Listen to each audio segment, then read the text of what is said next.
Hi friends, कैसे हो आप सब। और आपकी पिगमेंटेशन की जो रेमेडीज हैं वो कैसी चल रही हैं। आप जो मिलेटी फेस पैक लगा रहे हो, जो कि मैंने बताया था कि किस तरह से लगाना है और कब लगाना है, और इसके साथ साथ कौन कौन सी सावधानियां आपको ध्यान में रखनी है, कौन सी सनस्क्रीन लगानी है, विटामिन सी कौन सा लगाना है, और कुमकुम आदि तेल भी मैंने बताया था कि आप इसके साथ कुमकुम आदि तेल भी ज़रूर लगाइए। तो अगर आप उन्हें लगा रहे हो तो आपको उसका रिजल्ट क्या मिल रहा है, आप मुझे कमेंट करके ज़रूर बताइए।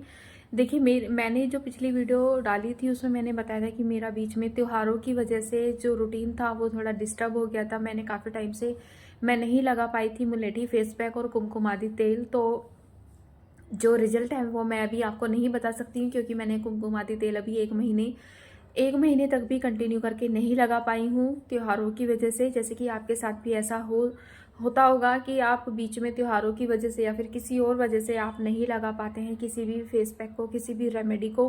तो आज की वीडियो में मैं आपके कुछ ऐसे क्वेश्चंस आ रहे हैं तो मैं उनके जवाब देना चाहती हूँ। तो आप प्लीज़ वीडियो को पूरा ज़रूर देखना। अगर आप नहीं देखोगे तो आपके जो क्वेश्चंस के आंसर हैं वो आपको नहीं मिल पाते हैं, फिर आप वापस से उन्हीं क्वेश्चंस को दोहराते हो, जो कि पॉसिबल नहीं है मेरे लिए बार बार एक ही क्वेश्चन का आंसर करना। सो प्लीज़ इस वीडियो में आपको सारे आंसर्स क्लियर हो जाएंगे। तो सबसे पहला क्वेश्चन जो आपका आ रहा है वो ये है कि मुलेठी पाउडर से थोड़ा फेस पर जलन या फिर इचिंग हो जाती है। तो ऐसा होता है कई बार, जिन लोगों की स्किन सेंसिटिव होती है उनको चेहरे पर जलन या फिर हल्की सी इचिंग हो सकती है। तो इसके लिए आपको पहले पैच टेस्ट करना ज़रूरी है। पैच टेस्ट अगर आप कर लेते हैं तो आप लाइट बेस के साथ उसको मिक्स करिए। जैसे कि आप गुलाब जल के साथ मिक्स कर सकते हैं, आप उसको हनी के साथ मिक्स कर सकते हैं, आप उसको एलोवेरा जेल के साथ मिक्स कर सकते हैं। तो आप इन सब चीज़ों के साथ अलग अलग टाइम पर मिक्स करके अपने चेहरे पर लगाइए। अगर आपको तभी भी जलन होती है, तब भी आपको सेम उसका रिजल्ट मिलता है जलन और इचिंग, तो आप उसको अवॉइड करिए, आप उसको मत लगाइए। इसकी जगह पे आप पपीते का जो पल्प होता है, पका हुआ पपीता, आप उसको लगा सकते हैं कच्चे दूध में मिलाकर या फिर रोज़ वाटर में लगाकर आप उसको लगा सकते हैं। उससे भी आपको फ़ायदा मिलेगा। दूसरी चीज़, अगर जिन लोगों की सेंसिटिव स्किन होती है उनको ये लगाना चाहिए मुलेठी फेस पैक या फिर नहीं लगाना चाहिए। तो इसका आंसर भी आपको मिल गया होगा। अगर आपकी फेस सेंसिटिव स्किन है तो आप उसको पहले लाइट इंग्रेडिएंट्स के साथ मिक्स करके लगाइए, जैसे कि मैंने अभी पहले बताया, वाटर, एलोवेरा जेल और शहद के साथ लगाइए। तीसरा क्वेश्चन जो आपका बहुत ज़्यादा मुझे कॉमनली मिलता है वो ये होता है कि आप हम इसे रोज़ लगा सकते हैं क्या। तो देखिए, मैं इसको रोज़ लगाती थी, अभी बीच में थोड़ा मेरा ब्रेक हो गया है तो मैं अभी नहीं लगा पा रही हूँ। लेकिन हाँ, मैंने इसको रोज़ लगाया है तो इसका कोई साइड इफ़ेक्ट नहीं है। अगर आप इसको 2 या 3 महीने तक रोज़ भी लगाते हैं तो उसका कोई साइड इफ़ेक्ट आपको देखने को नहीं मिलेगा। उसके बाद जब आपको थोड़ा इम्प्रूवमेंट दिखने लग जाए तो आप उसको एक दिन छोड़कर लगा सकते हैं। कुमकुम आदि तेल आप रोज़ लगाइए, रात को अच्छे से अपने चेहरे को वॉश करने के बाद कुमकुम आदि तेल लगाइए, उसको भी आपको रोज़ लगाना है। फिर मुझे ये भी मिलता है कि क्या कुमकुम आदि तेल लगाने से आपका पिगमेंटेशन कम हुआ है। तो मैंने जैसे कि अभी बताया, कुमकुम आदि तेल लगाते हुए मुझे 10 दिन ही हुए थे कि बीच में फेस्टिवल्स आ गए और उसकी वजह से मुझे अपना जो भी रेमेडीज़ है, जो भी रूटीन है वो मुझे छोड़ना पड़ा। मैं नहीं लगा पाई किसी वजह से। लेकिन हाँ, उन 10 दिनों में मुझे ऐसा थोड़ा बहुत तो आपको लगने लगता है ये स्किन में फ़र्क, तो मुझे काफ़ी थोड़ा मुझे इम्प्रूवमेंट लगा। और अगर मैं उसको कंटिन्यू करती 1 महीने 2 महीने तो मुझे उसका रिजल्ट डेफिनेटली मिलता। तो आप भी कुमकुमादी तेल लगाइए और उसका रिजल्ट आपको ज़रूर मिलेगा, क्योंकि कुमकुमादी तेल में मैंने पहले भी बताया था 26 आयुर्वेदिक जड़ी बूटियाँ होती हैं जो हमारी स्किन के लिए बहुत ज़्यादा फ़ायदेमंद होती हैं।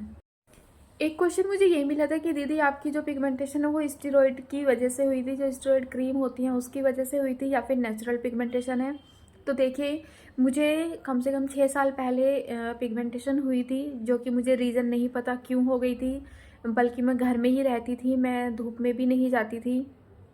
जो घर है जो वो घर है उधर, वहाँ पे बिल्कुल भी घर में धूप नहीं आती थी। तो धूप की वजह से तो मुझे नहीं हुई थी, या तो हो सकता है हार्मोनल चेंजेस की वजह से मुझे पिगमेंटेशन हुई हो। फिर उसके बाद मैंने डॉक्टर से क्रीम ली, मैंने वो क्रीम लगाई। उस क्रीम को जब तक मैं लगाती थी तब तक पिगमेंटेशन चली जाती थी, 2 या 3 दिन में ही गायब हो जाती थी। फिर उसके बाद अगर मैंने मान लो लगाना छोड़ दिया तो वो वापस से आ जाती थी। इसी तरह से मैंने और भी जितनी भी लोग क्रीमें बताते गए, मेरी सिस्टर ने बताई या और भी जो हमारे गांव में जो डॉक्टर होते हैं वो, उन्होंने कुछ भी क्रीम बता दी, पड़ोस में किसी ने बता दी, तो मैंने वो सब लगाई है। स्किन लाइट वगैरह मैंने सब लगाई है, मुझे कुछ फ़र्क नहीं हुआ। कुछ ऐसी क्रीम होती थी जो चेहरा एकदम साफ़ कर देती थी, महीने भर में ही आपका चेहरा एक भी दाग धब्बे आपको नहीं दिखाई देगा अपने चेहरे पर, बिल्कुल भी झाइयाँ वाइयाँ सब गायब हो जाती थी। लेकिन जैसे उनको लगाना छोड़ देते हैं, आपकी जो पिगमेंटेशन है वो वापस से आ जाती हैं और पहले से और ज़्यादा हो जाती हैं। पहले मुझे यहाँ पर और यहाँ पर थी, उसके बाद मुझे धीरे धीरे करके ये बढ़ती गई यहाँ पर, और यहाँ तक मेरी फैल चुकी है। अभी हल्की हो गई है थोड़ी, लेकिन गई नहीं है पूरी तरह से। तो इस तरह से धीरे धीरे करके मेरी बढ़ गई है। तो ये कहना मेरे लिए बहुत ही ज़्यादा मुश्किल है कि स्टेरॉइड क्रीम की वजह से मुझे हुई है या फिर नेचुरल हार्मोन्स की वजह से हुई है, क्योंकि मुझे ऐसा लगता है कि हार्मोन्स की वजह से ही हुई है और बाद में वो स्टेरॉइड क्रीम लगाते लगाते और ज़्यादा बढ़ गई। इसके अलावा मैंने एक डर्मेटोलॉजिस्ट भी थे यहीं पर, बहुत ही पुराने डर्मेटोलॉजिस्ट, उनका मैंने 1 साल तक पूरा क्रीम वगैरह या पूरा दवाइयों का इलाज करवाया था। दवाइयों से उन्होंने मुझे खाने की भी दी थी और क्रीम भी दी थी, लेकिन मुझे उससे भी कुछ फ़र्क नहीं लगा, जैसी कि तैसी ही रही। इसीलिए मैं अब इन होम रेमेडीज़ पर आई हूँ। तो मेरी जो पिगमेंटेशन है वो मिली जुली है, दोनों से ही मुझे हुई है।